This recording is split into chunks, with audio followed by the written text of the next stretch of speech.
يا حول الله يا رب.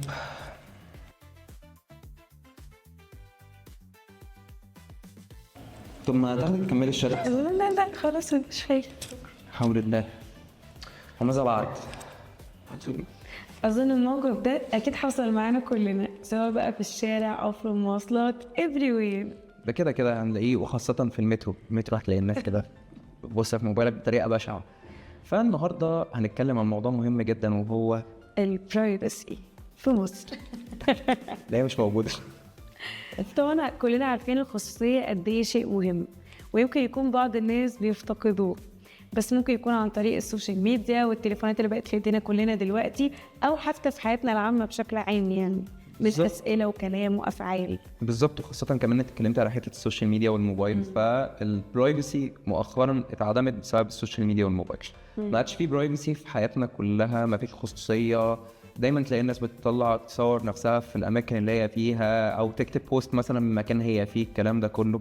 وانتشر كمان مؤخرا فكره الناس اللي هي بتطلع تاكل وتعمل فود ريفيوينج مع اهلها، اللي هي بتبقى حماته جنبه ومراته واهل بيته كلهم موجودين وهو قدام الكاميرا. فالموضوع بقى فكره البرايفسي بقت صعبه. صحيح.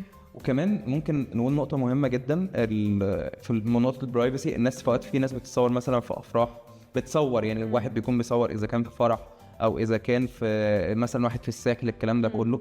فالناس ما بتحترمش فكره ان في ناس مثلا من وراها ممكن يكون ظاهر في الصوره ما بيحبش يتصور. ومؤخرا كمان على السوشيال ميديا بالذات، خاصه ابلكيشن اللي هي اللي فيها الريلز كتير، بنلاقي فيديوز كده سنابس من افراح بتبقى افرض الشخص ده هو مش عايز يطلع في الصوره او مش عايز، وحاجات بتطلع ترند وبتسبب كوارث لناس والله. فموضوع البرايفسي في مصر بالنسبه لي ما بقاش زي زمان خالص، ما عادش فيه اللي هو فكره الخصوصيه. لا انا ما بحبش اتصور بتاع. انا مثلا واحد في مره جيت قلت واحد انا كنت بتصور في يعني حد بيصور فانا ظاهر وراه في الكادر، فقلت له بعد اذنك ما تطلعنيش في الصوره. فهو بص لي كده بطريقه وحشه، اللي هو يا عم لا ده حقي على فكره ان انا اقول لك انا مش عايز اتصور او كده. فالموضوع بقى مؤخرا غريب جدا في مصر، موضوع البرايفسي. ممكن يكون فعلا مؤخرا مش بس في مصر، هو مسألة السوشيال ميديا والتليفون بشكل عام خلتنا افتقدنا مفهوم البرايفسي تماما. ويمكن مش بس كمان الموبايل والسوشيال ميديا، ممكن تكون في حياتنا العامة من أسئلة الناس، انت مرتبك كام، بص لابسة ايه، بص عاملة ايه، بص بتاكل ايه، مع ان ده ما يخصش اي حد يعني. بالظبط. يعني هو ما حدش ليه علاقه ان هو يعرف تفاصيل، يعني في تفاصيل عادي ان هي في تفاصيل لا خاصه بالواحد ان هو مش عايز يقولها. اللي هو افرض مثلا واحد مثلا مش عايز يقول مثلا هو بيقبض كام. بالظبط.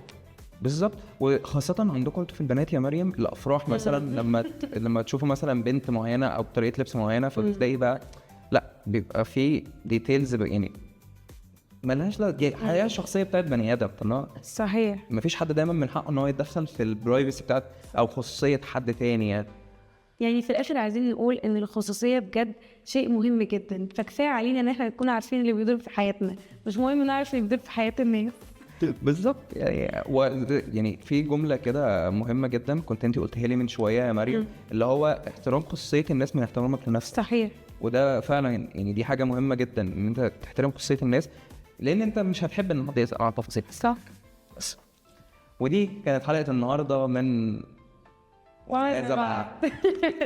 بس فهو ماذا بعد يعني موضوع تنسوش بقى تقولوا لنا في الكومنت مواقف شبيهه حصلت لكم. دي حاجه مهمه جدا، ان هو احنا عايزين نعرف المواقف اللي بتحصل، يعني ايه اكتر موقف غريب عدى عليك في موضوع البرايفسي. ايوه. بس يعني وماذا بعد في الناس وموضوع الخصوصيه اللي بقى اصعب قوي في مصر يعني. وما تنسوش تعملوا لايك، شير، سبسكرايب. ويعني دي حاجه مهمه جدا، احنا طبعا بنحتاج ان الناس تبقى اكتف معانا عشان نعرف نكمل. بس وده كل اللي احنا محتاجينه منكم يا جماعه، وما تنسوش موضوع البرايفسي. و السلام عليكم. باي باي. باي باي. باي باي يا جماعه.